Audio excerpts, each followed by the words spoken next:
जी अस्सलाम वालेकुम। कैफ एट आज के लेक्चर का आगाज़ करते हैं। लेक्चर नंबर 2 हमारा। आज के लेक्चर में हम क्या सीखने जा रहे हैं? हम आज के लेक्चर में सीखेंगे अपने सब्जेक्ट का ओरिजिन, कि हमारा जो सब्जेक्ट है ऑडिट ये ओरिजिनेट कब हुआ और इसके क्या इस सब्जेक्ट के कोई एडवांटेजेस हैं, इंसानों को इस सब्जेक्ट के आने से कोई फ़ायदा हुआ, अगर वो फ़ायदा हुआ तो वो क्या फ़ायदा था। ठीक है, दो चीज़ें हम स्टडी करेंगे, एक ओरिजिन और एक एडवांटेजेस है। एश्योरेंस सर्विस का मतलब होता है ऑडिट इंगेजमेंट। सर्विस का एक दूसरा नाम इंगेजमेंट भी होता है और एश्योरेंस ऑडिट का एक दूसरा नाम एश्योरेंस भी है। तो एश्योरेंस सर्विसेज का मतलब क्या हुआ, एक तरह से ऑडिट इंगेजमेंट। तो कह रहा है मुझे पता है, हालांकि थोड़ा सा कुछ चीज़ों में फ़र्क है। एश्योरेंस का वर्ड टेक्निकली एश्योरेंस और वर्ड ऑडिट में फ़र्क है, लेकिन फिलहाल चूंकि बेसिक्स हमारी बन रही हैं तो दोनों को आपने एक ही टर्म लेके चलना है। तो आज के लेक्चर में हम ये स्टडी करने जा रहे हैं। अच्छा, उससे पहले आपको नोट्स मिल गए होंगे। मैं कुछ थोड़ा सा हमारा जो नोट्स होगा या अभी कुछ दिन के बाद जो बुक अवेलेबल होगी इसका स्ट्रक्चर आपके साथ शेयर करना चाह रहा हूँ अगले 5-7 मिनट में। अटेंटिव होकर सुनिएगा। जब कभी आपको अभी जैसे ये नोट्स मिले हैं, इसके अलावा जब बुक मिलेगी तो आप देखेंगे बुक डिफरेंट चैप्टर्स में डिवाइडेड है, जैसे कि हर बुक डिवाइडेड होती है। किसी भी चैप्टर का जो पहला पेज होगा वो आपको कुछ इस तरह का नजर आएगा। पहले ऊपर चैप्टर नंबर लिखा होगा, उस चैप्टर का नाम बेसिकली आपको ये बताता है कि इस चैप्टर में आप क्या डिस्कस करने जा रहे हैं। फिर उसके बाद उस चैप्टर में जितने भी डिस्कशन है उसे हमने लॉजिकल कंसेप्ट्स में डिवाइड किया हुआ है। हर चैप्टर में जितनी भी डिस्कशन होगी लॉजिकल कंसेप्ट्स में, ताकि आपको पता चले इस चैप्टर में आप कितने कंसेप्ट सीखने जा रहे हैं और वो कंसेप्ट्स कौन कौन से हैं। जैसे इस चैप्टर में आप 3 कंसेप्ट सीखने जा रहे हैं, वो कंसेप्ट्स कौन कौन से हैं, वो ये कंसेप्ट्स हैं। आपने एक चीज़ ध्यान में रखनी है, जब रिवीजन करनी है ना, रिवीजन जब कोई भी चैप्टर कंप्लीट हो जाएगा, आपने रिवीजन खुली किताब से नहीं करनी, बंद किताब से करनी है। रिवीजन का असूल लिख लीजिए। रिवीजन का असूल क्या है? रिवीजन खुली किताब से नहीं करनी, बंद किताब से करनी है। क्योंकि पेपर देने हम जाते हैं ना तो उस वक्त हमारे सामने किताब खुली नहीं होती, बंद होती है। खुली किताब का मतलब क्या कि आपने रिवीजन करनी है, ये चैप्टर है, चैप्टर के पेज 2 पे गए, लर्निंग ऑब्जेक्ट ये देखा क्या लिखा, इसको रिवाइज कर लिया। भाई ये कौन सी रिवीजन हुई, ये तो आपको एक नज़र देखते ही पता चल जाएगा इसमें क्या क्या पॉइंट्स थे। ठीक है, एग्जाम में जाके तो हमने इस तरह सोचना होता है, ये क्वेश्चन किस चैप्टर में था, किस कंसेप्ट में था, उसमें क्या क्या चीज़ें थी। ठीक है, तो जब आप रिवीजन किताब खोल के कर रहे होते हैं ना, सफ़ा सामने होता है, तो बेसिकली आप उसको एक तरह से रीड करके ही रिवाइज कर रहे होते हैं। तो आपने रिवीजन करनी है किताब बंद, यानी आपके सामने एक कंसेप्ट खुला ना हो। तो जो पहला पेज है इसमें आपको वो कंसेप्ट तो जो रिवाइज करने आपने उसकी लिस्ट तो नजर आ जाएगी, उस कंसेप्ट के अंदर क्या लिखा हुआ है ये आप नहीं पढ़ पाएंगे। तो आपने जब कभी किसी भी चैप्टर की रिवीजन करनी है, सिर्फ पहला पेज सामने रख के रिवीजन करनी है, बाकी के पेजेस को नहीं देखना। हाँ, जब रिवीजन कर लें उसके बाद ये देखने के लिए कि रिवीजन कितनी कमी बेशी उसमें हुई, उसके बाद आप आगे अंदर चैप्टर के जा सकते हैं। तो ये पहला पेज है, इसको आपने रिवीजन के लिए यूज करना है। अच्छा, इसमें इंफॉर्मेशन क्या वो शो करवा रहा है आपको, ये देख लीजिए। इस चैप्टर में 3 कंसेप्ट्स हैं, कंसेप्ट्स के नाम ये है हमारी बुक के लिहाज से। लेकिन क्या आपको मैंने बताया था जो कोर स्टडी मटेरियल होगा हमारा वो आई कैप का होगा।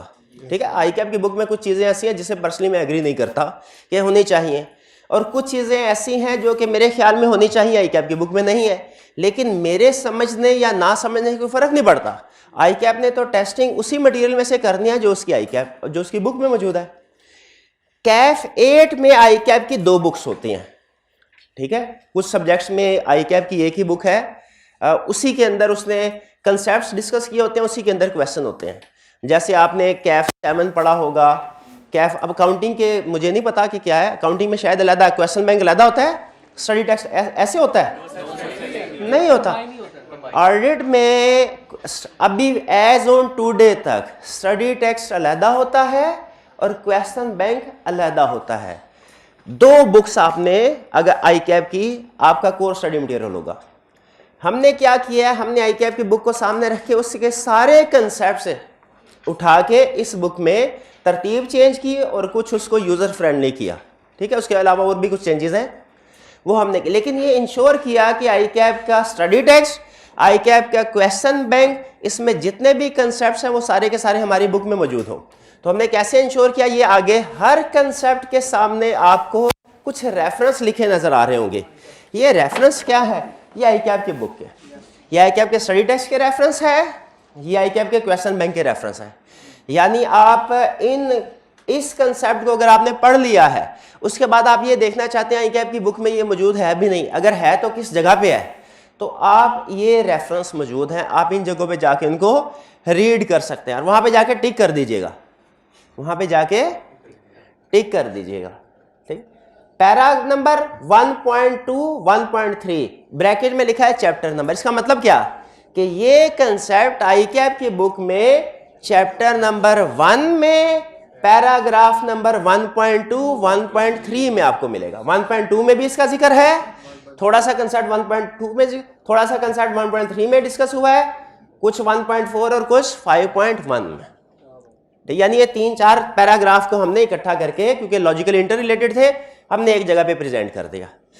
कभी कभार आपको पार्ट का लफ्ज मिलेगा। पार्ट का मतलब ये है कि जो 1.3 है ना पैराग्राफ, आधा पैरा इस कंसेप्ट से रिलेट करता है, इसका कुछ हिस्सा, और इस पैराग्राफ का कुछ पार्ट शायद किसी दूसरे कंसेप्ट से रिलेट करता है।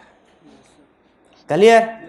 अच्छा, यहां पे एक बहुत टेक्निकल कंसेप्ट आपके साथ डिस्कस करने लगा हूं, अटेंटिव होके देखिएगा।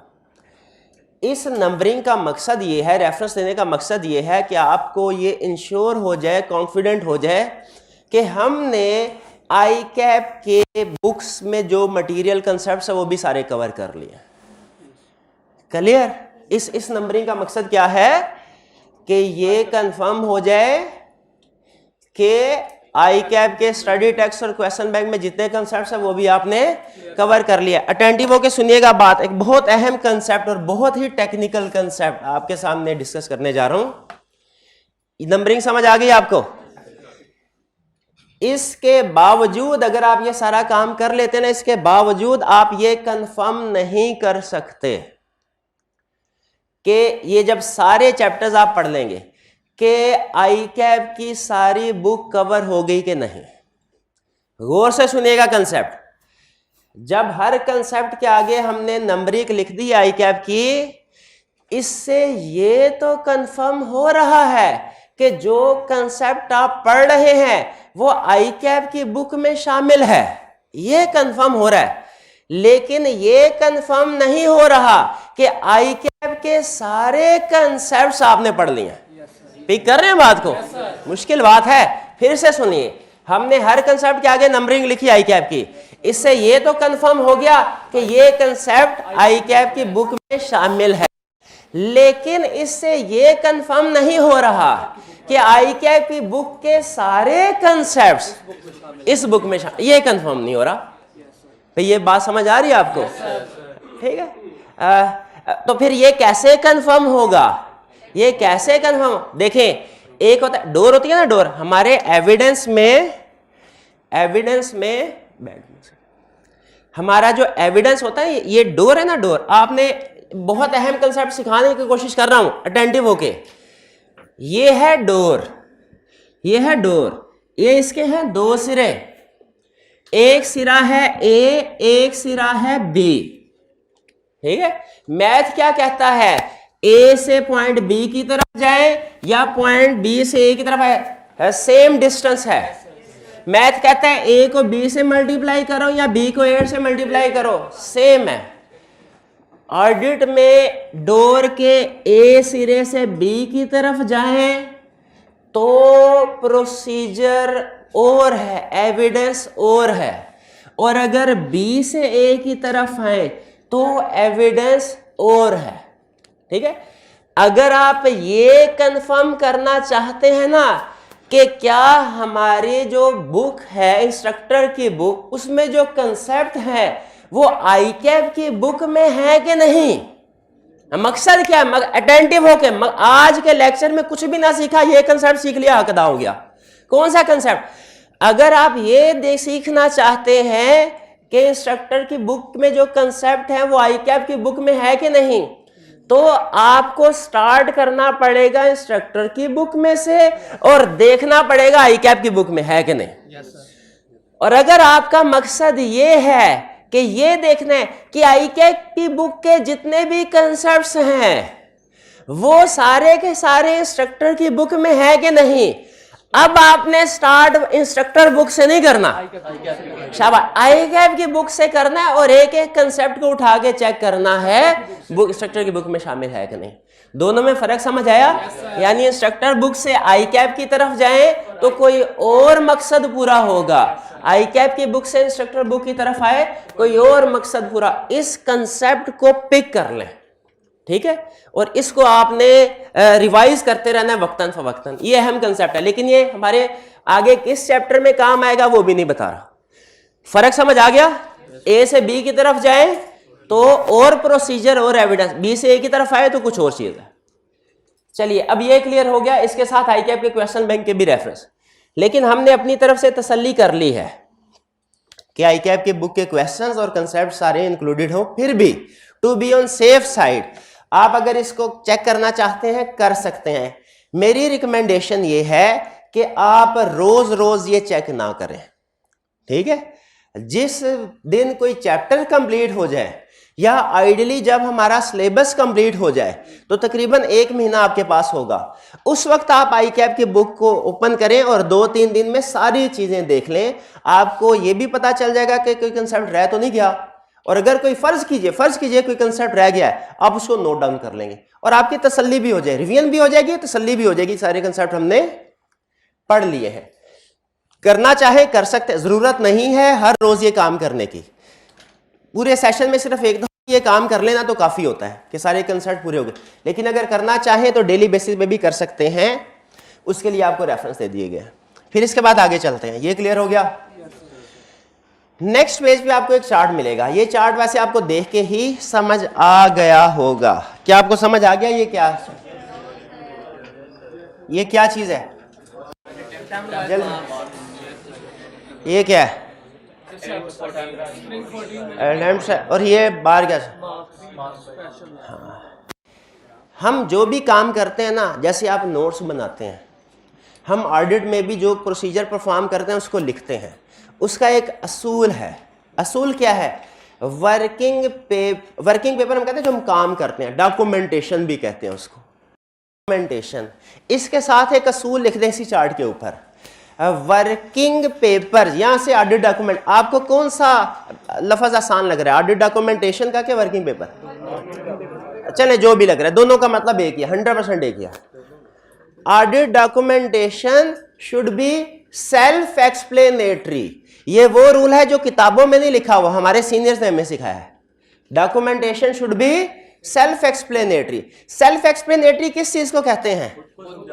जो जिसको देखे समझ आ जाए, किसी को समझाना ना पड़े। जैसे ये चार्ट मैंने कोशिश की थी कि सेल्फ एक्सप्लेनेटरी हो, आपने पढ़ा, आपने बता दिया, सर हमें समझ लग गई, इसका मतलब मैं अपने मकसद में कामयाब। तो आपके डॉक्यूमेंटेशन भी इसी तरह की होनी चाहिए। जब भी आपने डॉक्यूमेंटेशन करनी है प्रैक्टिस में, सेल्फ एक्सप्लेनेटरी, ठीक है। आपका अब देखें, एक स्टूडेंट ने कैलकुलेशन की एक चीज की, मैंने कहा इसकी वर्किंग तो शो करवाई नहीं, तो कहने लगा सर ये ऐसे है, ये प्रॉफिट है, उसको 5% से मल्टीप्लाई किया है, इसलिए ये फिगर निकली है। तो मैंने कहा भाई आपने वर्किंग तो शो करवा देनी थी साथ। कह रहा सर बता तो रहा हूं, और बता रहा है वो। क्या ये वर्किंग पेपर जो उसने प्रिपेयर किया है, जिसमें फाइनल फिगर तो ठीक लिखी हुई है, कैलकुलेशन की बेसिस शो नहीं करवाई, ये सेल्फ एक्सप्लेनेटरी है? नहीं है। इसका मतलब यह हुआ आप जो भी चीज कैलकुलेट, आपका जो पेपर है ये भी सेल्फ एक्सप्लेनेटरी होना चाहिए। आप जो भी चीज कैलकुलेट करें उसकी वर्किंग शो करवानी चाहिए। तो इस चार्ट से हमने ये सीखा कि हमारे वर्किंग पेपर, हम जो भी पेपर प्रिपेयर करें वो क्या होना चाहिए? Self explanatory. चलिए, अच्छा, इससे आपने ये अंदाजा नहीं लगाना कि ये क्वेश्चन इस चैप्टर में से क्वेश्चन इस अटेंड में आ सकता है कि नहीं आ सकता, ठीक है। ये दादा हर क्वेश्चन आ सकता है, हर क्वेश्चन। ये सिर्फ आपको रिलेटिव इंपॉर्टेंस बताने के लिए कि हमारे ओवरऑल सिलेबस में इसकी रिलेटिव इंपॉर्टेंस क्या है।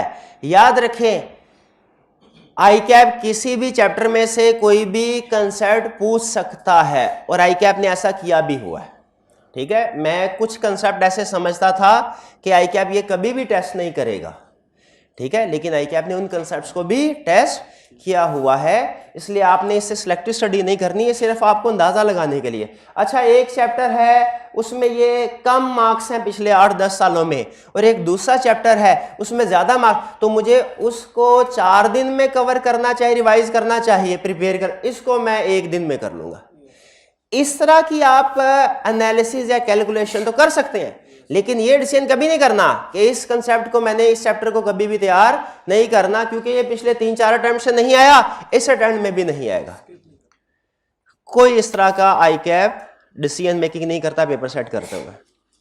फिर इसके बाद इस चैप्टर के बारे में कुछ थोड़ा सा इंट्रोडक्शन ओवरव्यू है और एग्जामिनेबिलिटी है। देखिए, किसी भी कंसेप्ट को पढ़ने से पहले अगर आपको बता दिया जाए ना कि आप क्या आगे पढ़ने जा रहे हैं, तो ज़हनी तौर पे आप तैयार हो जाते हैं, बेस डेवलप हो जाती है, उस बेस के ऊपर कंसेप्ट बिल्ड करना आसान हो जाता है। जैसे देखिए, मैंने आपको स्टार्ट में वहां पे लर्निंग ऑब्जेक्टिव लिखा, आज क्या पढ़ने जा रहे हैं, आज क्या सीखने जा रहे हैं, तो आप ज़हनी तौर पर तैयार हो गए। अच्छा, आज सर जो भी डिस्कशन करेंगे ना वो इस कंसेप्ट के इर्द गिर्द घूमेगी।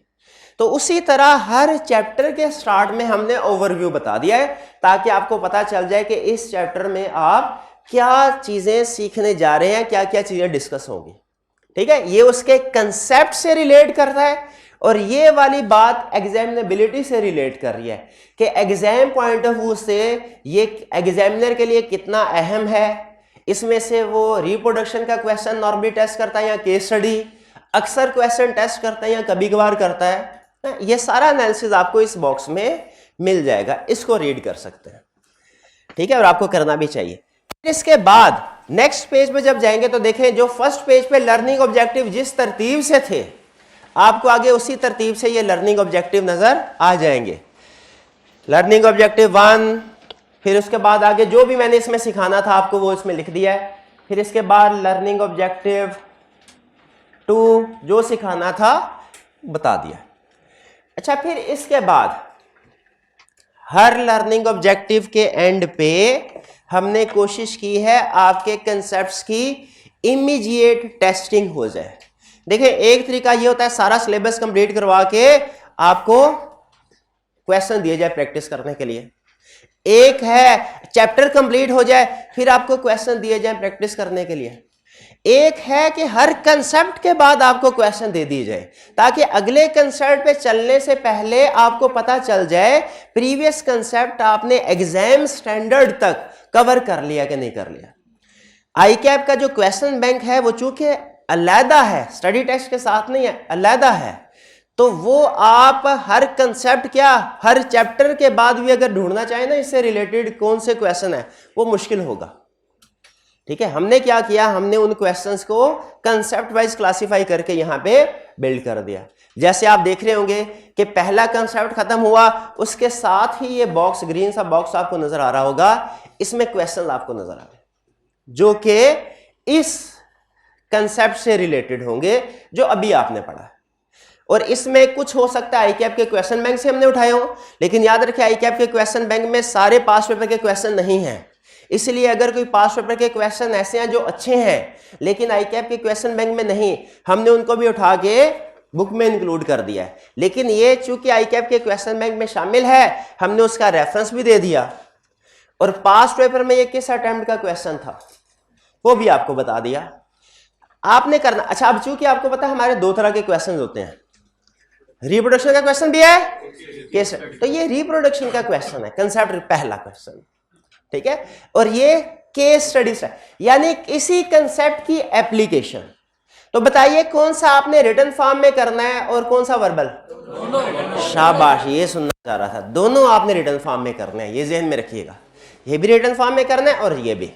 अच्छा एक चीज सुनिए, हमेशा जब कभी आप केस स्टडी सॉल्व करेंगे ना, उसके बाद जब सोल्यूशन पढ़ेंगे तो आपको तकरीबन हमेशा ये लगेगा, खास तौर पे शुरू के 2 महीने में, कि आपकी केस स्टडी गलत है, उसकी ये वाला क्वेश्चन सही है और केस स्टडी गलत है। इसकी रीजन क्या है? रीजन सुन लीजिए। रीजन ये है कि ये वाला क्वेश्चन जब आप सॉल्व करेंगे ना, उसके बाद इसके एंड पे इसका सोल्यूशन दिया होगा, है। अगर आप देखें ना लास्ट पेज पे आपको इनका सोल्यूशन मिल जाएगा।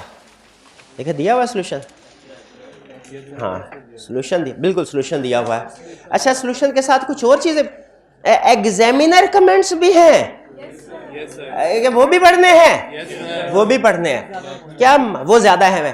क्या मार्किंग स्कीम भी है? बिल्कुल है, मार्किंग स्कीम भी आपने पढ़नी है। सॉल्यूशन से ज्यादा अहम या एग्जामिनर कमेंट्स और मार्किंग स्कीम होते हैं, लेकिन आपको इस चीज का अंदाजा नहीं होता। अच्छा आप सुने, वो प्रॉब्लम जो अक्सर आपको फेस करना पड़ेगी, जिससे आप ये समझेंगे शायद आप इस सब्जेक्ट को समझ ही नहीं पा रहे, वो ये जब ये कंसेप्ट रिव्यू क्वेश्चन आप अटेम्प्ट करेंगे इस सॉल्यूशन के साथ मैच कर जाया करेगा, आप कहेंगे ठीक है ये आ गया। लेकिन ये जो केस स्टडी अटेम्प्ट करेंगे सॉल्यूशन के साथ मैच नहीं करेगी। आधी से ज्यादा केस स्टडी ऐसी हुआ करेगी जो सॉल्यूशन के साथ मैच नहीं करेगी। इसकी रीजन क्या इसकी रीजन ये है कि आपने गलत किया, ये भी रीजन हो सकती है कि आपने गलत, ये भी रीजन हो सकती है। लेकिन जो ज्यादा देखें, अगर जिस तरीके से उस्ताद ने सिखाया आप उसी तरीके से काम करते जाएं तो फिर ये रीजन नहीं होगी। फिर रीजन क्या होगी? क्योंकि केस स्टडीज जो है ये सॉल्व करने में जजमेंट्स अप्लाई करना पड़ती है। जजमेंट्स अप्लाई, देखें हम सारे इंसान हैं, मोर और लेस हमें एक ही तरह की प्रॉब्लम्स को जिंदगी में फेस करना पड़ता है, ज्यादातर प्रॉब्लम्स, लेकिन हर इंसान का प्रॉब्लम को डील करने का तरीकाकार डिफरेंट होता है। ठीक है, तो क्या हम ये कहें कि एक का तरीकाकार डिफरेंट है दूसरे से तो इसने गलत काम किया है? नहीं, वो प्रॉब्लम जो बंदा फेस कर रहा है अपने हालात के मुताबिक फैसला करता है कि मुझे इन हालात में क्या करना चाहिए। अब इन भाईजान ने अकाउंटिंग भी पढ़ रहे हैं, ये लॉ भी पढ़ रहे हैं, ऑडिट भी पढ़ रहे हैं। ठीक है, ये कहते हैं सर मैं पहले अकाउंटिंग पढ़ता हूं बाद में लॉ फिर ऑडिट, ये कह रहे हैं सर मैं पहले ऑडिट पढ़ता हूं फिर अकाउंटिंग फिर लॉ। कौन ठीक है? दोनों कैसे? दोनों डिफरेंट है, तो कैसे ठीक हो सकते हैं दोनों? हाँ सुन ले, लिख ले, different does not mean wrong. Different answer does not mean wrong answer. खास तौर पे केस स्टडी में वो रॉन्ग हो भी सकता है, लाजमी नहीं है। रॉन्ग हो भी, मैं ये नहीं कह रहा हो ही नहीं सकता, हो भी सकता है, लेकिन अगर आप उन प्रिंसिपल्स को, कंसेप्ट्स को फॉलो करें जो उस्ताद ने बताए हैं, तो वो मेन कंसेप्ट्स आपके सेम होने चाहिए। ठीक है, कंसेप्ट सेम, अल्फाज नहीं। अच्छा ये ना खास तौर पे लॉ में अक्सर बच्चे पूछा करते थे कि सर अगर हमारा सोल्यूशन आई कैप के सोल्यूशन से डिफरेंट है तो क्या हमें आई कैप नंबर देगा? हमने आई कैप से पूछा, आई कैप ने रिटर्न फॉर्म में ये बताया। आई कैप ने कहा प्रोफेशनल बॉडी है, हम रट्टा को डिस्करेज करते हैं, कंसेप्ट्स को इनकरेज करते हैं। तो उन्होंने कहा अगर स्टूडेंट्स का कंसेप्ट सेम है जो बुक में है, कंसेप्ट सेम है, वर्ड्स डिफरेंट है, उसको पूरे नंबर देंगे हम। लेकिन अगर वर्ड्स डिफरेंट है और उनसे कंसेप्ट भी डिफरेंट हो जाता है, उसके नंबर डिडक्ट कर लेंगे। तो ये बात समझ आ गई? क्या समझ आ गई? कि वर्ड्स में be different, concept should not be different. है केस स्टडी अटेम्प्ट करने का असूल, पेपर अटेम्प्ट करने का, थ्योरेटिकल पेपर अटेम्प्ट करने का असूल क्या हुआ? वर्ड्स में be different, concept should not be different. तो जितनी भी केस स्टडीज होंगी ना उनमें आपके अल्फाज हमेशा फर्क होंगे, बल्कि जिनके अल्फाज सेम होंगे ना हम उनको खड़ा करके उनकी क्लास करेंगे। क्यों? क्योंकि ऐसा थोड़ी हो सकता है कि हमारी सोच और उसकी सोच एज इट इज मिल जाए। मेन कंसेप्ट सेम होंगे, मेन कंसेप्ट, अल्फाज का चुनाव हर एक का अपना होता है, वो डिफरेंट, ये जेल में। तो जब कभी केस स्टडी, खास तौर पे केस स्टडी अटेम्प्ट करते हुए आपको लगे कि आपका सोल्यूशन डिफरेंट है गिवन सोल्यूशन से, फौरी तौर पे इस नतीजे पे नहीं पहुंचना कि आपका सोल्यूशन गलत है। आपने पॉइंट्स मैच करने, अगर पॉइंट्स मैच हो जाते हैं इसका मतलब क्या होगा? मेन पॉइंट मैच हो गए। ठीक, चलिए ये स्ट्रक्चर सारा समझ आ गया आपको। इसके बाद फिर अगला लर्निंग ऑब्जेक्टिव शुरू हो जाएगा, उस तरह उसके क्वेश्चन है, फिर अगला लर्निंग ऑब्जेक्टिव शुरू हो जाएगा, उसके क्वेश्चंस हैं, केस स्टडी है, एंड पे सॉल्यूशन दिया गया है जो उन क्वेश्चन का था, ताकि आपने जो लिखा हुआ उसके साथ उसको मैच कर सके। एग्जामिनर कमेंट्स हैं, मार्किंग प्लान है, जहां कहीं कभी कभार मुझे लगता है कि मुझे खुद भी मेरे ऑथर कमेंट की ज़रूरत है तो मैं वो लिख दिया करता हूँ, लेकिन ये कभी कभार ही होगा। फिर कुछ टिप्स वगैरह है, वो जैसे जैसे हम केस स्टडी करते जाएंगे ना आपको बताता जाऊंगा कि केस स्टडी कैसे अटेम्प्ट करनी है। तो ये स्ट्रक्चर हमारा समझ आ गया आपको? ये था हमारा बुक का। चलिए, यहां तक कोई क्वेश्चन पूछना चाहते हो तो पूछ लीजिए, कोई क्वेश्चन पूछना चाहते हो तो पूछ लीजिए। ये हाइब्रिड क्लास में कोई क्वेश्चन पूछना चाहते हो तो पूछ लीजिए। हाइब्रिड क्लास में से पूछे कोई क्वेश्चन, कम से कम एक क्वेश्चन आएगा तो लेक्चर आगे चलेगा, वरना लेक्चर आगे नहीं चलेगा। कम से कम एक। जी जी जी जी।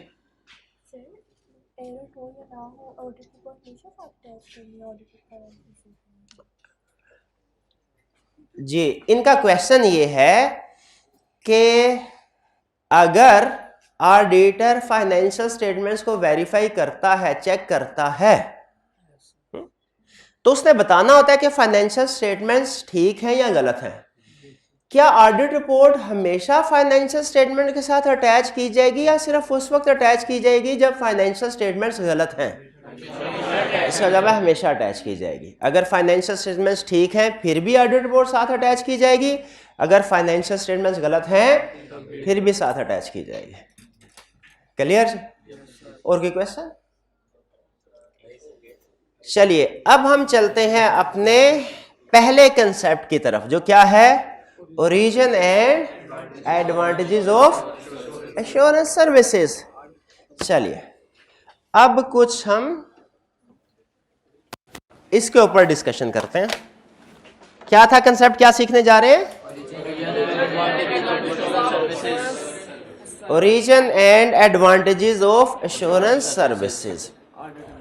ओरिजिन, पहले ओरिजिन की बात करते हैं, फिर इसके बाद हम डिस्कशन करेंगे एडवांटेजेस की। एडवांटेजेस की पहले ओरिजिन। ओरिजिन क्या है? देखें, इंडस्ट्रियल रेवोल्यूशन का, अच्छा एक चीज मैं आपको बता दूं, क्लास में आपने बहुत अटेंटिव होके बैठना है। हमारे पास सिर्फ 100 घंटा है और कंसेप्ट बहुत ज्यादा हमने कवर करने होते हैं, और मैं ये चाहता हूं कि ऐसा ना हो कि देखिए आपको मिसकंसेप्शन देना ना सब्जेक्ट के बारे में मेरे लिए बहुत आसान है। अब मैं हल्का स्लो चलता रहूँ, ठीक है? एक कंसेप्ट जो फॉर एग्जाम्पल एक लेक्चर में मुझे 3 कंसेप्ट पढ़ाने हैं, एक लेक्चर में मैं 1 कंसेप्ट पढ़ाऊँ, आप भी इजी रहेंगे, हैं? क्योंकि थोड़ा थोड़ा चल रहा होगा। आपको शायद समझ भी ज्यादा आ रही हो क्योंकि स्पीड मेरी स्लो होगी, और मेरी जान भी सुकून में होगी क्योंकि मैंने जो पूरे हफ्ते में, जो 2 दिन में पढ़ाना था, पूरे हफ्ते में पढ़ा रहा हूँगा। लेकिन इससे अल्टीमेटली आपको नुकसान होगा जब आप लास्ट 2 मंथ्स में जाएंगे, उस वक्त फिर स्पीड बढ़ जाएगी, आपके लिए मैनेज करना मुश्किल हो जाएगा। तो मेरी कोशिश ये है कि हमारा स्टार्ट में जो बर्डन हो, एंड में जो बर्डन हो, वो सेम रहे। इसका मतलब क्या है?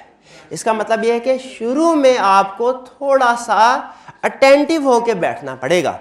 देखें, लेक्चर मैंने कोशिश की है इस तरीके से बिल्ड हो कि एक बच्चा जिसका 0 कंसेप्ट है, इससे पहले उसने ऑडिट के बारे में कुछ भी नहीं पढ़ा हुआ, ठीक है, FR2 नहीं पढ़ी हुई, उससे सीला नहीं पढ़ा हुआ, इंशाल्लाह उसको भी समझ आ जाएगा।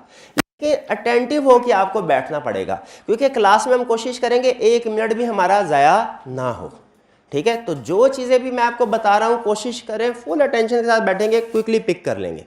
नहीं समझ आई तो दरम्यान में जब ब्रेक दूंगा आपने क्वेश्चन पूछ लेना है। तो ओरिजिन क्या हमारा हुआ? जब इंडस्ट्रियल रेवोल्यूशन आया। इंडस्ट्रियल रेवोल्यूशन कब आया? जब पहिया इजाद, 18th सेंचुरी में पहिया इजाद हुआ, ठीक है? उसके बाद मशीनरी इजाद हुई। मशीनरी इजाद हुई तो पहले जो मैनुअली काम होता था अब मशीन्स के जरिए से होना शुरू हो गया। इंडस्ट्रियल रेवोल्यूशन से पहले, यानी मशीनरी इजाद होने से पहले, 2 तरह के बिजनेस दुनिया में चलते थे, sole proprietorship, partnership. Sole proprietorship में एक ओनर होता है और वही बिजनेस को मैनेज भी कर रहा होता है। एक ओनर होता है, वही बिजनेस को मैनेज भी कर रहा होता है। एम्प्लॉइज हो सकता है और भी रखे हों, एम्प्लॉइज और भी, लेकिन ओनर उसका कितने होंगे? एक, और वही बिजनेस को मैनेज करा। पार्टनरशिप बिजनेस में क्या होता है? ओनर्स की तादाद 1 से ज्यादा होती है, लेकिन वो भी लिमिटेड होती है 20 तक, ठीक है, 20 तक। वही पार्टनर्स बिजनेस के ओनर्स भी होते हैं और वही बिजनेस को मैनेज भी कर रहे होते हैं। वही ओनर भी है, बिजनेस का एम्प्लॉइज हो सकता है रखे हों, लेकिन वही ओनर है, वही मैं, लेकिन तादाद फिर भी 20 तक है। जब मशीनरी ईजाद हुई ना तो मशीनरी बहुत एक्सपेंसिव थी। इवन आज भी अगर आप देखें ना, आपने एयरलाइन कंपनी बनानी है, आपने टेक्सटाइल कंपनी बिल्ड करनी है, आपने शुगर कंपनी बिल्ड कर, आपको जो मशीनरी खरीदनी पड़ेगी वो बड़ी एक्सपेंसिव होगी।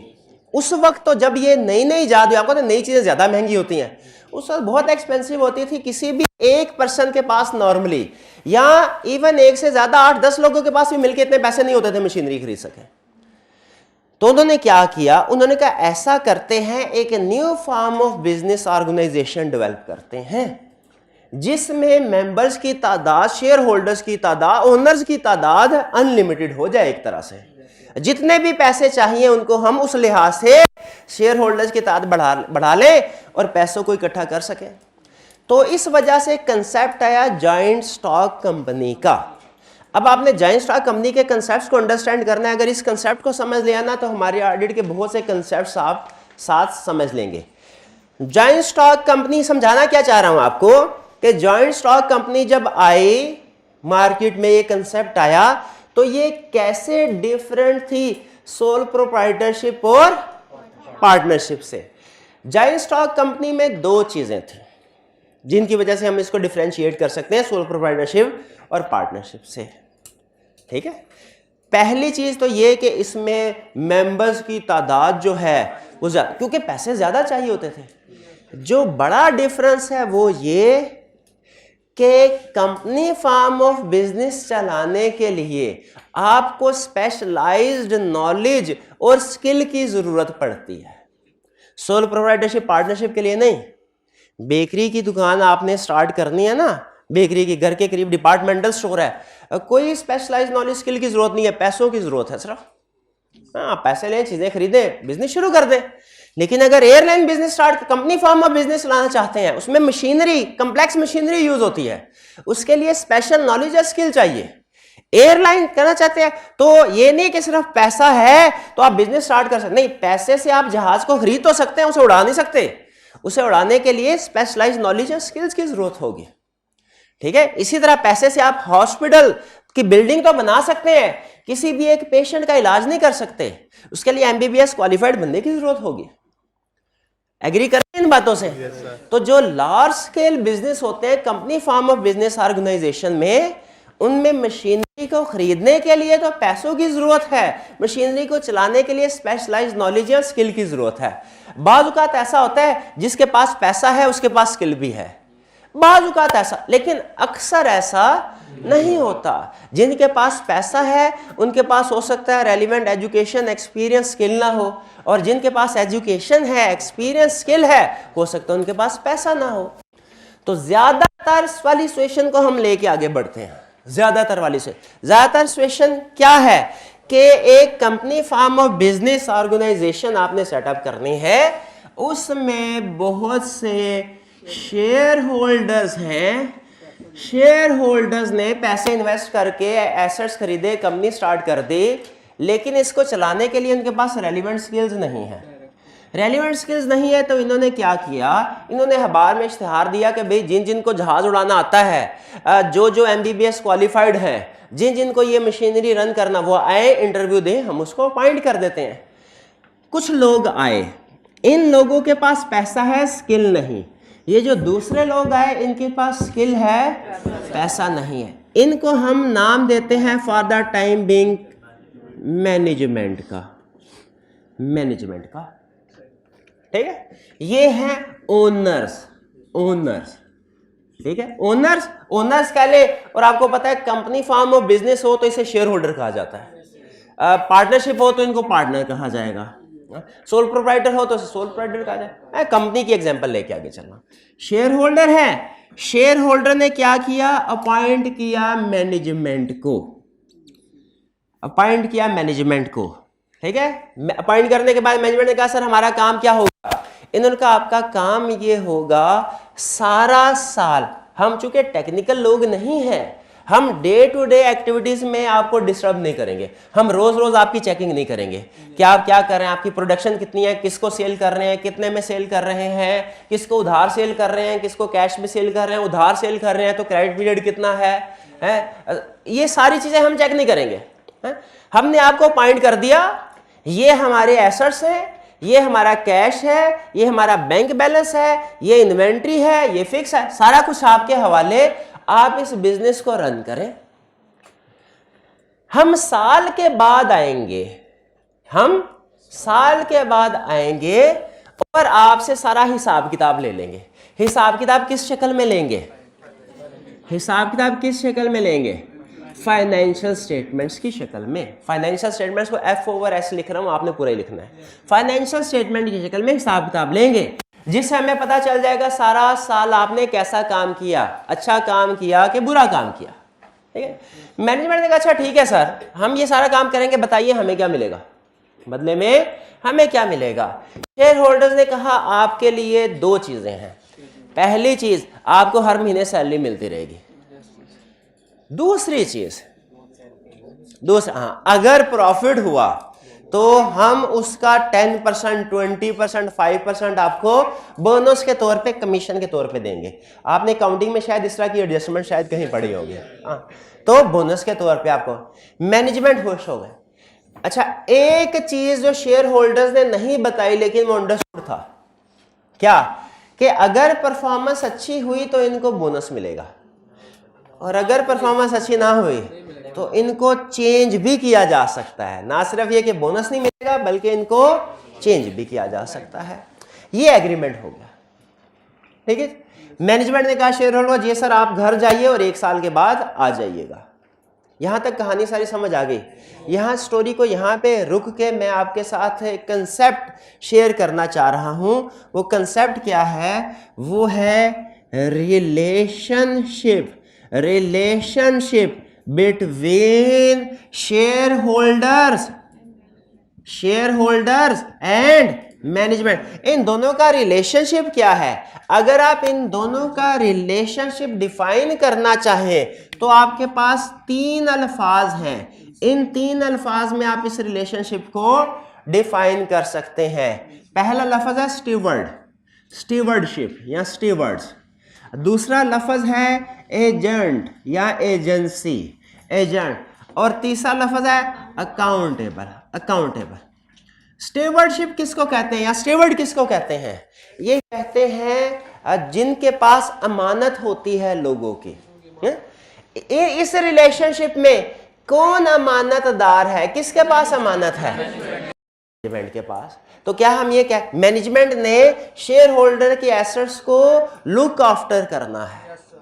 ठीक है, तो क्या हम कह सकते हैं management are stewards of shareholder? चलिए, ये पहला कंसेप्ट ओके हो गया। दूसरा कंसेप्ट एजेंट। आपने वो बिजनेस लॉ में पढ़ा होगा, एक होता है प्रिंसिपल, एक होता है एजेंट। ठीक है, तो प्रिंसिपल एजेंट को अपॉइंट करता है, उसके बाद एजेंट के लिए जरूरी है प्रिंसिपल की इंस्ट्रक्शंस को फॉलो करे, वो अपने ही फायदे की बात ना सोचता रहे। इस रिलेशनशिप में बताइए कौन प्रिंसिपल है? Share holder. कौन एजेंट है? मैनेजमेंट। शाबाश, ये प्रिंसिपल। क्या मैनेजमेंट को शेयर होल्डर्स के बेस्ट इंटरेस्ट में काम करना चाहिए या अपने बेस्ट इंटरेस्ट में? शेयर होल्डर्स के बेस्ट इंटरेस्ट में। ठीक है, और ये इन्हीं की इंस्ट्रक्शंस को फॉलो करेंगे। मैनेजमेंट को शेयर होल्डर की इंस्ट्रक्शंस को फॉलो करना है। क्लियर? और दूसरा अकाउंटेबल का मतलब क्या? हिसाब किताब देना। अब मुझे बताइए, शेयर होल्डर्स ने अपने सारे एसेट्स मैनेजमेंट के हवाले कर दिए, क्या मैनेजमेंट को इनको हिसाब किताब देने की जरूरत है? बिल्कुल हिसाब किताब देने की। अच्छा, मैनेजमेंट वो हिसाब किताब कैसे देगी? मैनेजमेंट ये हिसाब किताब कैसे देगी? फाइनेंशियल स्टेटमेंट्स प्रिपेयर करके। तो हर साल के एंड पे मैनेजमेंट फाइनेंशियल स्टेटमेंट्स प्रिपेयर करके जब शेयर होल्डर्स के हवाले करती है तो मैनेजमेंट अपना अकाउंटेबिलिटी का रोल अदा कर रही होती है। अकाउंटेबिलिटी, उन फाइनेंशियल स्टेटमेंट्स पे लिखा होता है कि सारा साल मैनेजमेंट ने क्या किया, अच्छे काम किए कि बुरे काम किए हैं। हमारा भी अकाउंटेबिलिटी है, दाएं बाएं फरिश्ते हैं नोट कर रहे हैं, अच्छे काम भी और बुरे काम भी। तो मैनेजमेंट ने भी सारा साल में जो, अच्छा अब अगर मेरे हाथ में होता ना ये हिसाब किताब, तो नेकियों वाली तो जो मैंने नेकियां नहीं भी की ना, क्या करता मैं, तो वो भी लिखता रहता, और जो गुनाह किए हैं साथ साथ मिटा। लेकिन मजबूरी है, ये मेरे हाथ में नहीं है ये हिसाब किताब लिखना। लेकिन सोचिए मैनेजमेंट ने जो पूरे साल का हिसाब किताब देना है किस शक्ल में देना है, फाइनेंशियल, और वो फाइनेंशियल स्टेटमेंट किसने प्रिपेयर करनी, यहीं से कहानी में ट्विस्ट आया। यहां तक बताइए कंसेप्ट क्लियर, आपको रिलेशनशिप बिटवीन शेयर होल्डर और मैनेजमेंट समझ आ गया। यहां से सुने वो कहानी में ट्विस्ट, साल खत्म हो गया भाई, साथ है ना मेरे, समझ आ रही है अभी तक जो चीज, मैनेजमेंट साल खत्म हो गया, मैनेजमेंट ने फाइनेंशियल स्टेटमेंट प्रिपेयर करके शेयर होल्डर्स को देनी है। इन्होंने देखा, इन्होंने कहा अच्छा फाइनेंशियल में प्रिपेयर करने लगे ना, तो शेयर होल्डर से कहा सर आप टेक्निकल नॉलेज या स्किल है आपका, शेयर होल्डर ने कहा नहीं, वो होता तो हम खुद ना काम कर रहे होते। उन्होंने कहा अच्छा आपने IFRS पढ़े हुए हैं, वो क्या होता है, अच्छा तो फिर इसका मतलब आपको इम्पेयरमेंट का मतलब ही नहीं आता होगा, डेप्रिसिएशन का है, NRV का, इंटेंजिबल है, कहा कुछ भी नहीं, हमें तो, हम तो आम सादा से इंसान है, पैसे हैं हमारे पास, हम सिर्फ ये चाहते हैं आप हमें बता दें बिजनेस को मुनाफा हुआ कि नुकसान। उन्होंने कहा लीजिए अभी लीजिए, बन गया काम। असल में देखें शेयर होल्डर्स मैनेजमेंट से चाहते हैं जब फाइनेंशियल स्टेटमेंट्स मिले तो वो financial statements true and fair view present करें। शेयर होल्डर्स क्या चाहते हैं, जब फाइनेंशियल स्टेटमेंट्स इनके पास आए true and fair. True and fair view का मतलब क्या है, ट्रू एंड फेयर व्यू का मतलब है कि अगर प्रॉफिट हुआ है बिजनेस को तो फाइनेंशियल स्टेटमेंट्स में शो हो रहा हो प्रॉफिट, अगर लॉस है लॉस हो रहा है। ठीक, मैनेजमेंट ये चाहती है उनकी जो पूरे साल की परफॉर्मेंस फाइनेंशियल स्टेटमेंट में शो हो रही है, ये फाइनेंशियल स्टेटमेंट उनकी परफॉर्मेंस का बेस्ट व्यू प्रेजेंट करे। बेस्ट व्यू का मतलब क्या है, बेस्ट व्यू का मतलब है कि अगर लॉस हुआ है तो नजर आए प्रॉफिट है, और अगर प्रॉफिट है तो नजर आए ज्यादा से ज्यादा है। भाई दोनों के व्यू में फर्क समझ आ गया आपको, ये है ट्रू एंड फेयर व्यू, ये है बेस्ट व्यू। कन्फ्लिक्ट आ गया दोनों में। कन्फ्लिक्ट का मतलब क्या कि शेयर होल्डर्स कुछ और एक्सपेक्ट कर रहे हैं और मैनेजमेंट इन्हें कुछ और प्रोवाइड करना चाह रही है। अब कुछ सालों तक तो मैनेजमेंट इनको गलत स्टेटमेंट्स भेजती रहे, लेकिन अल्टीमेटली आपको पता है दुनिया का कोई भी फ्रॉड होना, रिसर्च हमें यह बताता है, कुछ फ्रॉड ऐसे होते हैं वो 2 घंटे बाद सामने आ जाते हैं, कुछ फ्रॉड ऐसे भी होते हैं 20 साल बाद सामने आते हैं, लेकिन अल्टीमेटली फ्रॉड सामने आ ही वो क्यों सामने आ जाते हैं, बहुत सी रीजन है, अभी मैं उस तरफ नहीं जा रहा। कुछ सालों के बाद शेयर होल्डर्स को यह पता चल गया कि मैनेजमेंट परफॉर्मेंस का ट्रू एंड फेयर व्यू नहीं बल्कि बेस्ट व्यू दे रहे हैं। यहां तक क्लियर। अच्छा आगे चलने से पहले अपनी तरफ से कुछ कंसेप्ट ऐड करना चाह रहा हूं। मैं देखना चाह रहा हूं आपकी प्रोफेशनल जजमेंट, मैं देखना चाह रहा हूं आप में केस स्टडी, अभी सिखाई नहीं आपको, लेकिन केस स्टडी को समझने की, अटेम्प्ट करने की एबिलिटी कितनी है।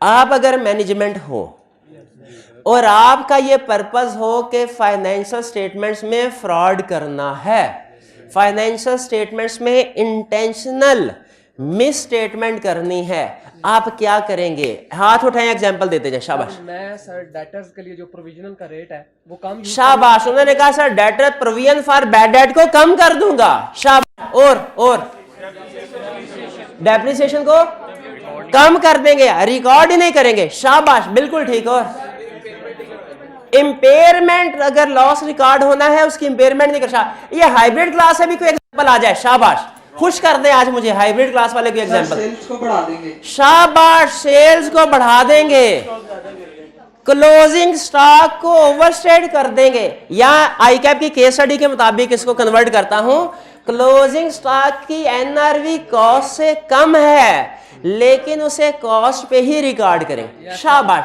ये सारी एग्जांपल्स को मैं एक जुमले में समो देता हूं कि हम कोशिश करेंगे हर इनकम और एसेट ओवरस्टेट हो और हर एक्सपेंस और लायबिलिटी अंडरस्टेट हो।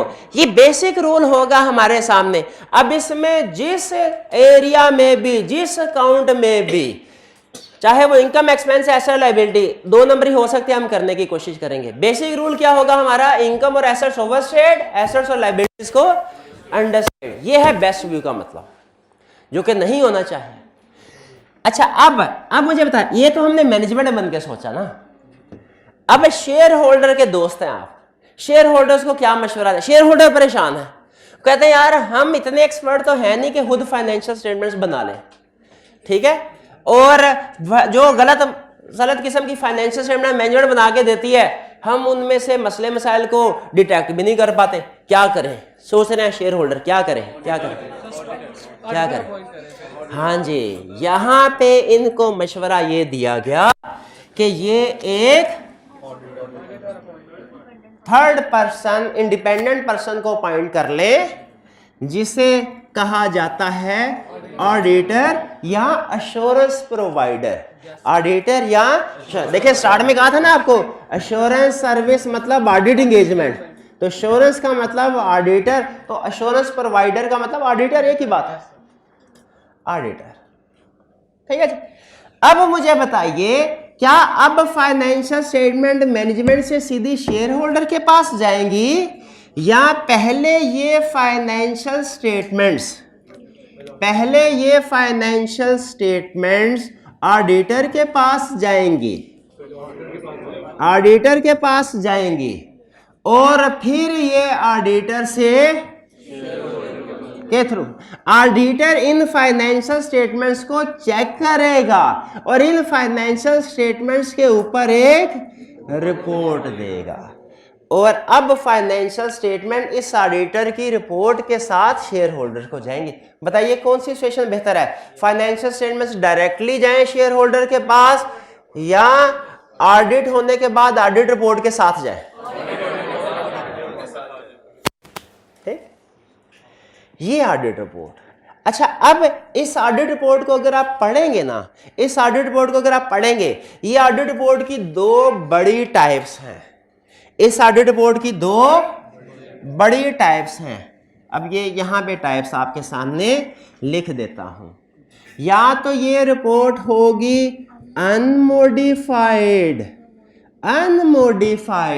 या ये रिपोर्ट होगी मॉडिफाइड। आसान अल्फाज में, या तो ऑडिटर ने रिपोर्ट में लिखा होगा फाइनेंशियल स्टेटमेंट्स ठीक है, या लिखा होगा फाइनेंशियल स्टेटमेंट में कुछ ना कुछ गड़बड़ है। अगर ऑडिटर ने अपनी ऑडिट रिपोर्ट में लिखा हो कि फाइनेंशियल स्टेटमेंट्स ठीक है, इसे कहते हैं अनमोडिफाइड, और अगर लिखा हो इनमें कुछ ना कुछ गड़बड़ है, तो वो क्या लिखा? तो कौन सी रिपोर्ट देगा?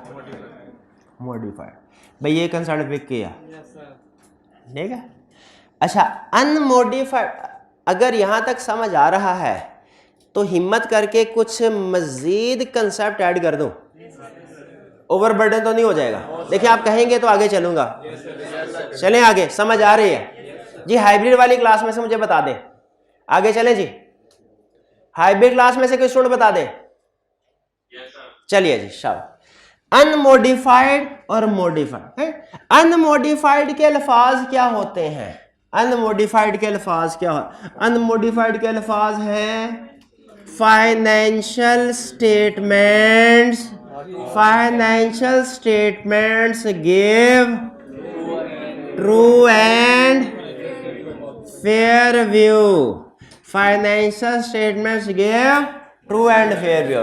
अच्छा, जरा बताइए, सिखाया नहीं आपको, लेकिन आपसे पूछना चाह रहा हूं, मॉडिफाइड के वर्डिंग क्या होगी?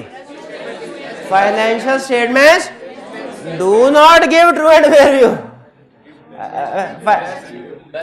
हाँ, बेस्ट व्यू, बिल्कुल। Do not give true and fair view का मतलब बेस्ट व्यू हो गया।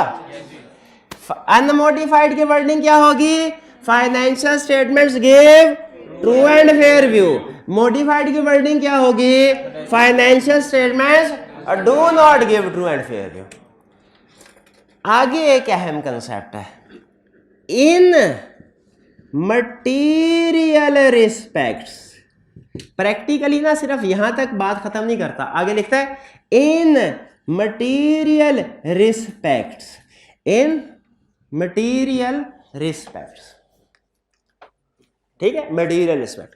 अच्छा, बिजनेसमैन होता ना, याद रखें, बिजनेसमैन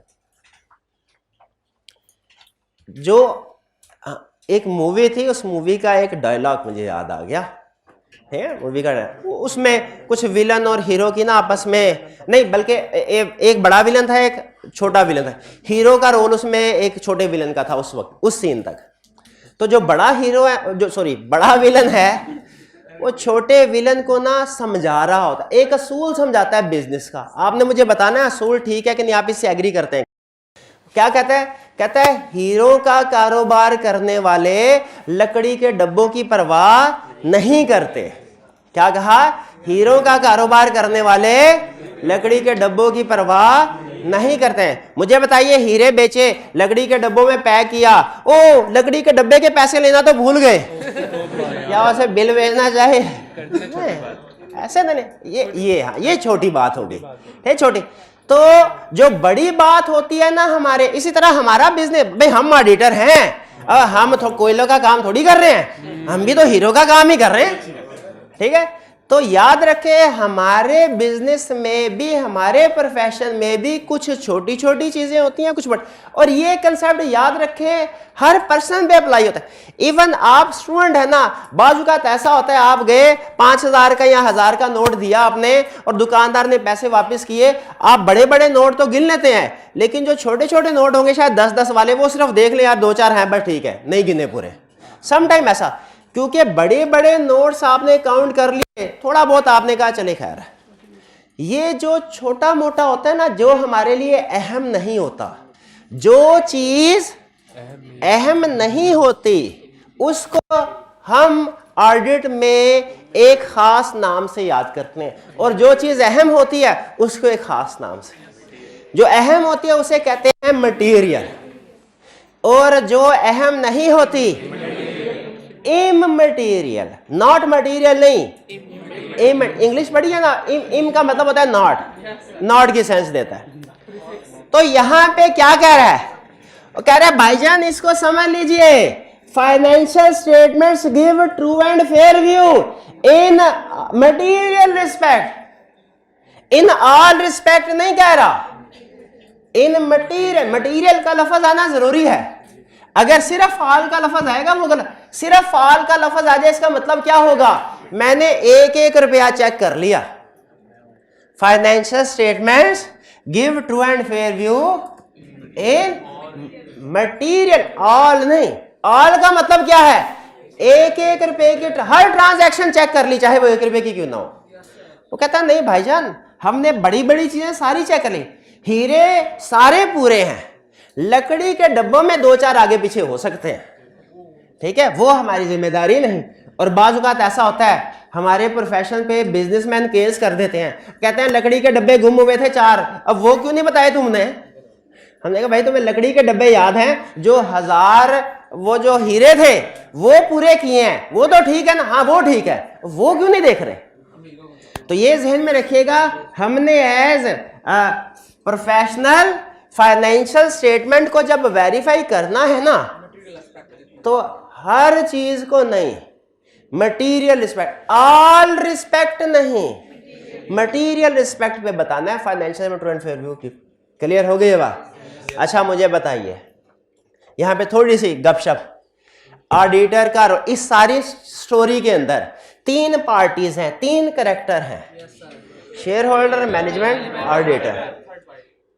इस स्टोरी का हीरो कौन है? डिपेंड करता है, डिपेंड करता है। अगर शेयर होल्डर के पॉइंट ऑफ व्यू से देखें तो ऑडिटर हीरो है, और अगर मैनेजमेंट के पॉइंट ऑफ व्यू से देखें तो विलन है, विलन है।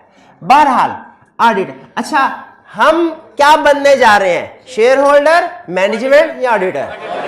ये सारा सब्जेक्ट आपको सिखाएगा कि आपने ये काम कैसे करना है। क्लियर जी? अच्छा अब शेयर होल्डर को जब पता चला, रिपोर्ट आई, शेयर होल्डर्स तो बहुत खुशी से उछल पड़े, उन्होंने कहा हमें तो पता ही नहीं चलता था पहले कि फाइनेंशियल स्टेटमेंट्स में इतनी गलतियां होती हैं। आपने तो most of the miss statements identify कर दी।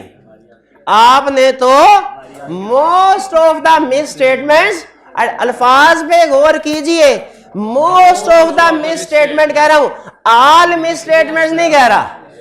क्यों? लकड़ी के डब्बे हो सकता है ऊंच नीच हो जाए, हीरे बुरे होंगे। मटीरियल रिस्पेक्ट्स में हम बात कर रहे हैं, ऑल रिस्पेक्ट्स में नहीं। शेयर होल्डर ने कहा बड़ी बड़ी गलती आपने निकाली, ये भी बहुत है, ये भी उनसे अच्छा। इनसे जब मैनेजमेंट को भी पता चलना शुरू हुआ ना अब हमारी चेकिंग होनी है, तो मैनेजमेंट ने भी अपना काम सही से करना शुरू कर दिया, सही से करना शुरू कर दिया। मैनेजमेंट को पहले होता था फियर, पहले होता था इंसेंटिव, ठीक है, इस वजह से मैनेजमेंट गलत काम करते थे। भाई मैनेजमेंट देखें, मैनेजमेंट ने फाइनेंशियल स्टेटमेंट्स में गड़बड़ करती थी ना, किस वजह से? बोनस मिलेगा, इस वजह से।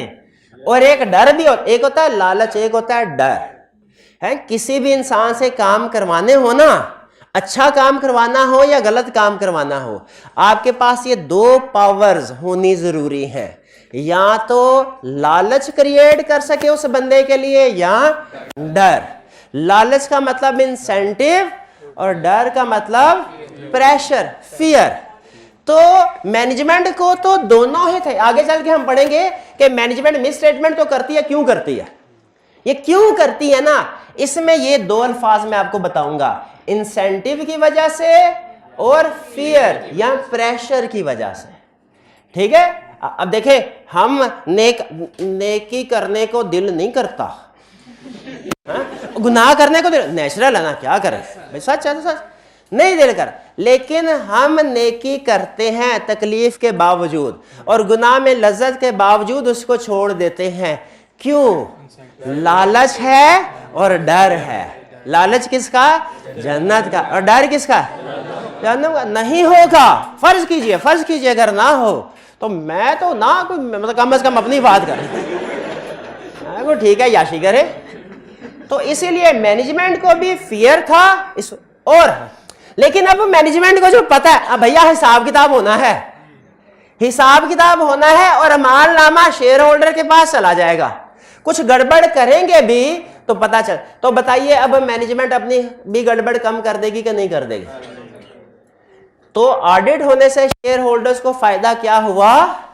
शेयर होल्डर्स बड़े खुश हुए। क्यों? उसने कहा most of the misstatements are identified. ज्यादातर मिस स्टेटमेंट इन्होंने मशहूरी करना शुरू कर दी अपने दोस्तों, बाकी के शेयर होल्डर, दूसरी कंपनी के शेयर होल्डर को इन शेयर होल्डर ने कहा, ओ भाई आप किस दुनिया में रह रहे हो, ऑडिट प्रोफेशन आ गया है, ऑडिटर की सर्विसेज हासिल कीजिए। मैनेजमेंट जो दाव पेच करती है, जो फ्रॉड करती है, उससे छुटकारा पाइए। आहिस्ता आहिस्ता दूसरे कंपनी के शेयर होल्डर्स ने भी इनको अपॉइंट करना शुरू कर दिया, और इतना यहां से हमारा प्रोफेशन ग्रो किया। शुरू में जो हमारे अबाउजाज हैं, जो 150 साल उन्होंने दिन रात एक की और बहुत मेहनत की, बहुत मेहनत, तो इससे हमारा प्रोफेशन और इतना प्रमोट हुआ कि अब दुनिया के ज्यादातर कंट्रीज में इंक्लूडिंग पाकिस्तान ये लाजमी करार दे दिया गया है कि जब कभी कोई भी कंपनी, बड़ी कंपनी अपनी फाइनेंशियल स्टेटमेंट शेयर होल्डर को भेजेगी ना, तो ऑडिट करवाना लाजमी है। और आप में से जिन स्टूडेंट्स ने कैफ 7 कंपनी लॉ पढ़ा होगा ना, उनको पता होगा कि पाकिस्तान में भी ये रिक्वायरमेंट है कि बड़ी बड़ी कंपनीज, वो नहीं पेड अप कैपिटल होता था, शायद क्या होता था 1 मिलियन से ज्यादा है, या जितना भी होता था, उस तरफ नहीं जाते, कौन सा लॉ पढ़ रहे हैं। बड़ी कंपनीज के लिए लाजमी है कि फाइनेंशियल स्टेटमेंट जब कभी शेयर होल्डर को भिजवाएंगी, ऑडिट लाजमी करवाएंगे, ऑडिट रिपोर्ट के साथ भिजवाई जाएंगी। भाई यहां तक ये बात समझ आ रही है? अच्छा, यहां पे एक और कंसेप्ट, बोनस कंसेप्ट आपको दे रहा हूं, आप भी क्या याद करेंगे। बड़ी बड़ी कंपनीज होती है ना, इनके लिए तो ऑडिट करवाना रिक्वायर्ड बाय लॉ है। जो चीज रिक्वायर्ड बाय लॉ होती है उसे कहते हैं स्टैट्यूटरी। स्टैट्यूटरी, जो चीज रिक्वायर्ड बाय लॉ हो क्या कहते हैं? स्टैट्यूटरी। और जो चीज रिक्वायर्ड बाय लॉ नहीं होती नॉन स्टैट्यूटरी। Non statutory. आपका दोस्त आके कहने लगा शाम को, कह लगा ऑडिट का प्रोफेशन, ऑडिटर क्या करते हैं? कुछ भी नहीं करते। ऑडिट तो इस वजह से लोग करवाते हैं क्योंकि रिक्वायर्ड बाय लॉ है। आप उसकी बात से एग्री करेंगे? उन्होंने कहा कि भाई एक वक्त ऐसा भी तो था जब ऑडिट रिक्वायर्ड बाय लॉ, तब भी लोग ऑडिट करवाते थे, उन्हें कोई फायदा नजर आया था तो ऑडिट करवाते थे ना। दोस्त कहने लगा उस वक्त की बात ना करो, आज की बात करो। मेरा यह कहना है अगर आज ऑडिट रिक्वायर्ड बाय लॉ ना होता तो कोई ना ऑडिट करवाता। आपने कहा गलत, आज की दुनिया में साबित कर देते हैं। अगर ऑडिट रिक्वायर्ड बाय लॉ हुआ स्टैट्यूटरी। कुछ बिजनेस ऐसे हैं पाकिस्तान में उनके लिए ऑडिट कराना रिक्वायर्ड नहीं है, जैसे सोल प्रोप्राइटरशिप, जैसे पार्टनरशिप, जैसे एनजीओज, जैसे स्मॉल कंपनीज, इनके लिए ऑडिट करवाना रिक्वायर्ड, लेकिन स्टिल समटाइम ये भी ऑडिट करवाती हैं। स्टिल ये भी समटाइम ऑडिट करवाती हैं। तो दुनिया में दो तरह के ऑडिट होते हैं, एक स्टैट्यूटरी ऑडिट और दूसरा नॉन स्टैट्यूटरी ऑडिट। भाई स्टैट्यूटरी ऑडिट कौन सा होता है? जो रिक्वायर्ड बाय लॉ हो। और नॉन स्टैट्यूटरी ऑडिट कौन सा होता है? जो नॉट रिक्वायर्ड बाय लॉ हो। तो अगर मुझे यह समझ नहीं आती, अगर कोई ऑडिट करवाना रिक्वायर्ड ही नहीं है तो लोग क्यों ऑडिट करवाते हैं? लोग क्यों? उनको कोई बेनिफिट्स नजर आते हैं तो वो करवाते हैं ना। अब हम वही बेनिफिट्स पढ़ने जा रहे हैं। क्या पढ़ने जा रहे हैं? बेनिफिट के ऑडिट करवाने के क्या। देखिए एक तो बड़ी बात के लीगल रिक्वायरमेंट पूरी हो जाती है, स्टैट्यूटरी ऑडिट हो गए। एक दफा क्या मजीद भी कुछ बेनिफिट्स हैं? बिल्कुल बेनिफिट्स हैं। वो बेनिफिट्स आपके सामने प्रेजेंट किए जा रहे हैं। अगर आप देखें लर्निंग ऑब्जेक्टिव 1 के एंड पे, advantages of audit / assurance engagement, क्या पढ़ने जा रहे हैं? ऑडिट या एश्योरेंस एंगेजमेंट के एडवांटेज। पहला और सबसे बड़ा, it increases credibility of financial statements. Financial statements की क्रेडिबिलिटी, उनके ऊपर ट्रस्ट बढ़ जाता है। उनके ऊपर ट्रस्ट क्यों बढ़ जाता है? अगर ऑडिट करवाया हो। Most of misstatements are identified. इसमें पावर वर्ड कौन सा है? मोस्ट का। इसको अंडरलाइन कर लें। आल नहीं लिखा हुआ। और अब आपको पता चल गया आल क्यों नहीं लिखा हुआ, इसकी रीजन भी पता चल गई। मटीरियल एस्पेक्ट्स की वजह से, क्योंकि हम जो काम करते हैं डायमंड्स के ऊपर फोकस करते हैं हम, ठीक है, डब्बों पे नहीं। बड़ी बड़ी मिसस्टेटमेंट। फिर इसके बाद एक बेनिफिट ये, फिर दूसरा अब ये थोड़ा सा स्किप कर रहा हूं, अभी थोड़ी देर समझाता हूं। इट असिस्ट इन सेल और परचेज ऑफ बिजनेस। जब मेरे आर्टिकल्स का 3रा साल चल रहा था तो हमारी फर्म के पास एंगेजमेंट आई। उस कंपनी के लिए उस वक्त उस ऑडिट करवाना रिक्वायर्ड नहीं था, लेकिन उन्होंने कहा कि ऑडिट किया। किस वजह से किया जाए? गवर्नमेंट ऑफ पाकिस्तान ने ना कुछ शेयर बेचने थे पीटीसीएल के। तो जो इंटरनेशनल बायर था ना, उसने कहा मैं शेयर्स तब खरीदूंगा जब आप इसकी फाइनेंशियल स्टेटमेंट्स का ऑडिट करवाएंगे। उन्होंने कहा अच्छा, गवर्नमेंट ने कहा अच्छा पीटीसीएल कंपनी तो है ही। ये रेंट था 30 जून पीटीसीएल का। उन्होंने कहा 30 जून को ऑडिट तो होना ही है। तो आपके ख्याल में क्या ये बात ही निगोशिएशन हो रही थी जनवरी फरवरी में?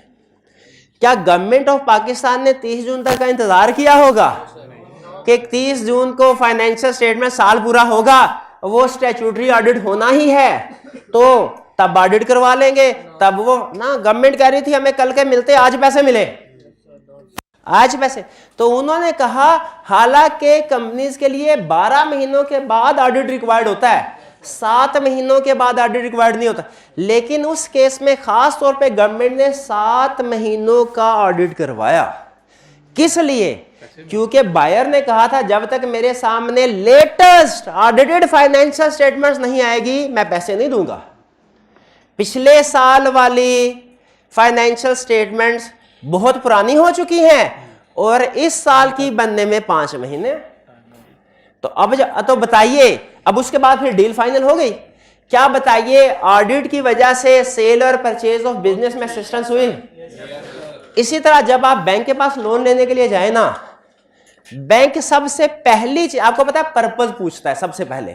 दूसरे नंबर पे जो चीज बैंक रिक्वायर करता है वो कहता है अगर आप बिजनेस होना याद रखें, दुनिया का हर बिजनेस दुनिया के किसी भी बैंक से जब लोन लेने के लिए जाएगा ना, वो उससे लाजमी एक चीज प्रैक्टिस में रिक्वायर करेगा, financial statements, audited financial statements, ताकि पता चले उसके कितने एसेट्स हैं, कितनी सिक्योरिटी है।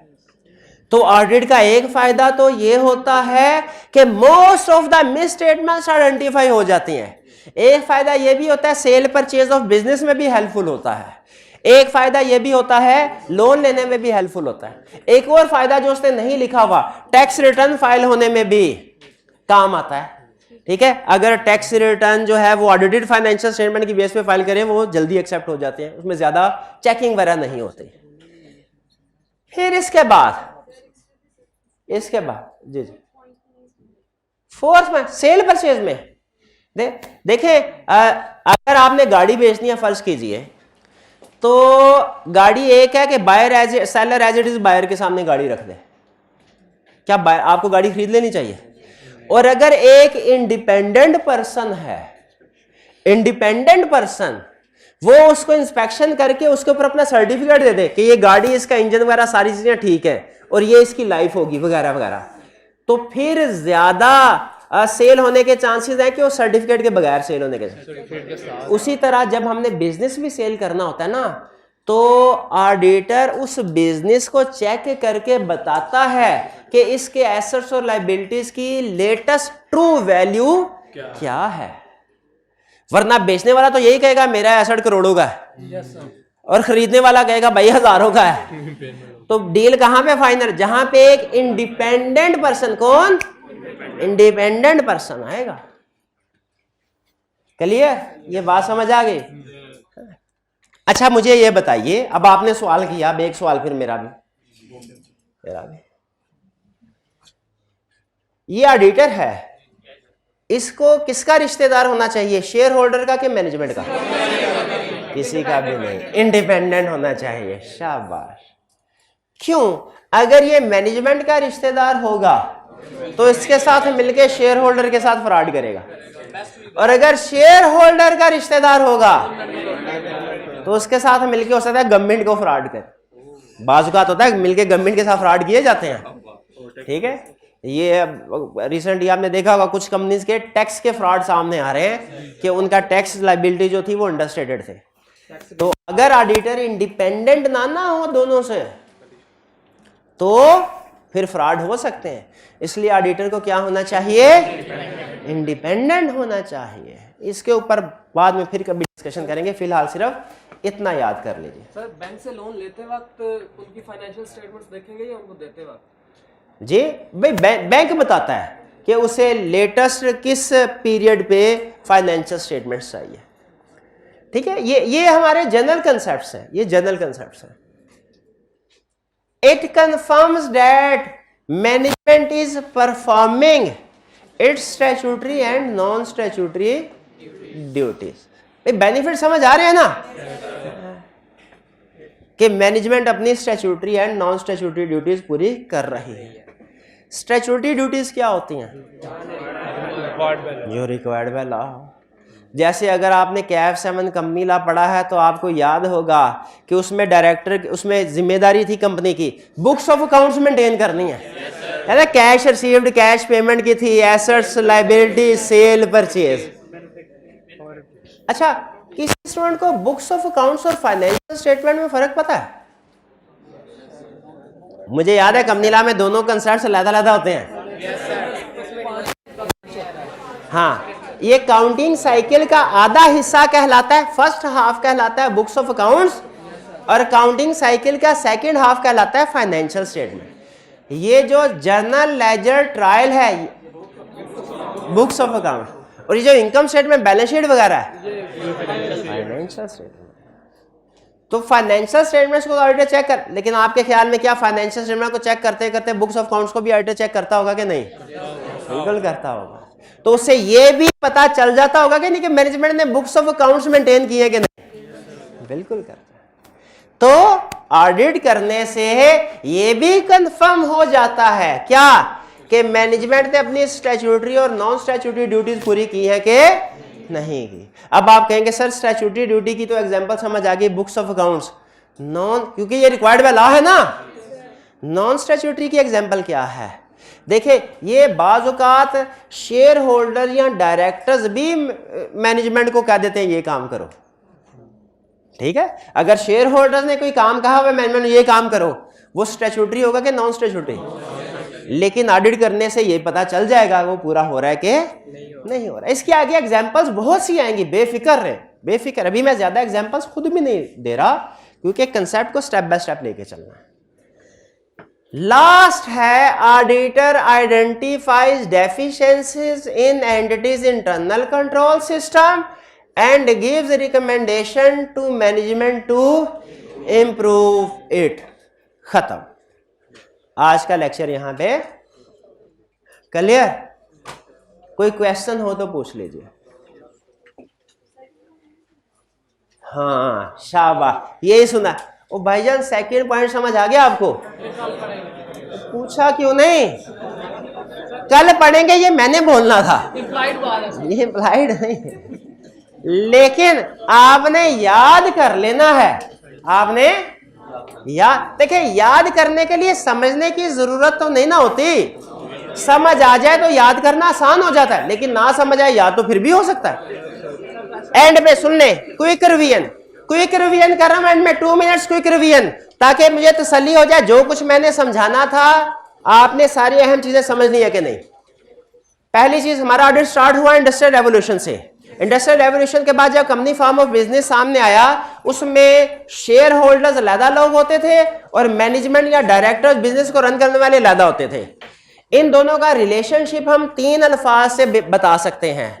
पहला स्टीवर्डशिप, एजेंट, अकाउंटेबिलिटी। मैनेजमेंट या शेयर होल्डर स्टीवर्ड्स हैं, मैनेजमेंट शेयर होल्डर्स के लिए स्टीवर्ड्स है, मैनेजमेंट एजेंट है शेयर होल्डर्स की, management accountable to shareholders है।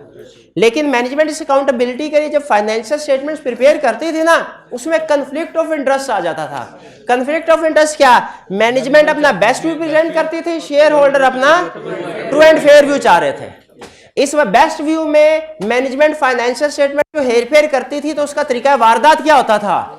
एसेट्स और इनकम को ओवरस्टेट और लायबिलिटीज और एक्सपेंसेस को अंडरस्टेट करते थे। इससे निजात के लिए क्या किया गया? ऑडिटर को अपॉइंट किया। ऑडिटर अब फाइनेंशियल स्टेटमेंट्स पहले ऑडिटर चेक करता है और उनके ऊपर अपनी रिपोर्ट शेयर होल्डर्स को देता है। वो रिपोर्ट 2 तरह की हो सकती है, अनमोडिफाइड। पहले अनमोडिफाइड हमेशा बोलना है, फिर मॉडिफाइड। तरतीब में भी कंसेप्ट छुपे होते हैं, तरतीब में भी। अनमोडिफाइड का मतलब क्या है? ऑडिटर कहता है financial statement give true and fair view in all material respects. अच्छा, इन मटेरियल रिस्पेक्ट है, ऑल रिस्पेक्ट्स नहीं, इन मटेरियल। और मॉडिफाइड का मतलब क्या होता है? Financial statement do not give true and fair view in material respects. ठीक है, अनमोडिफाइड क्या? अच्छा, ऑडिट 2 तरह के होते हैं, एक स्टैट्यूटरी ऑडिट, एक नॉन स्टैट्यूटरी ऑडिट। कौन सा होता है? रिक्वायर्ड। नॉन स्टैट्यूटरी कौन सा? जो रिक्वायर्ड बाय लॉ ना हो। ठीक है, हमारे सिलेबस में जो डिस्कशन होगी ना ऑफिशियली जो शामिल है वो स्टैट्यूटरी ऑडिट शामिल है। ठीक है, जो required by law. Non statutory audit required by law नहीं है तो क्यों करवाया जाता है? इससे कुछ बेनिफिट्स हैं। बेनिफिट्स 4 समझा दिए, 5वां नहीं समझाया। ठीक है, 4 बेनिफिट्स कौन से हैं? Assisting grant of loan, assisting sale and purchase. Most of the misstatements are identified. और confirm management performing statutory, non statutory और internal control जो कल समझाना है। अच्छा, आखिरी चीज भाई कैश कुछ नहीं लेके आए, आपसे कहा था। आखिरी चीज इनाम दूंगा। इस पूरे लेक्चर के दौरान चलते चलते कल मिलेगा आपको इनाम, कल मिलेगा। मैंने लफ्ज यूज किया मटेरियल का। क्वेश्चन ये है कि क्या मटेरियल को कैलकुलेट कर किया जा सकता है मटेरियलिटी को, इसका कोई फार्मूला है? मैंने लेक्चर के दौरान चलते चलते सिर्फ एक जगह पे सरसरी तौर पे ये फार्मूला बताया था। कोई स्टूडेंट बता सकता है कौन सा, पहला, दूसरा, तीसरा? सर उसका 5% देखेंगे। किसका 5% देखेंगे? उसका जो रिस्क आ रहा है सर, उसका अमाउंट सेल का जिस भी फिगर का करना है, या कि हमें स्टैंडर्ड ने बताया हुआ है किसमें? इधर से कोई आवाज आई थी पहले क्या? हाँ, प्रॉफिट का 5%। शाबाश, ये भाई को कल आती प्राइस देना आपने। शाबाश। प्रॉफिट, क्या मटीरियलिटी को कैलकुलेट भी किया जा सकता है? उसके लिए फार्मूला चाहिए। वो फार्मूला क्या है? 5%। शाबाश। चलिए घर जाके आपने रीड लाजमी करना है। असाइनमेंट आपको रिटन फॉर्म में दे दी गई है, असाइनमेंट भी करना है। आज का लेक्चर यहाँ खत्म करते हैं हम। अल्लाह हाफिज।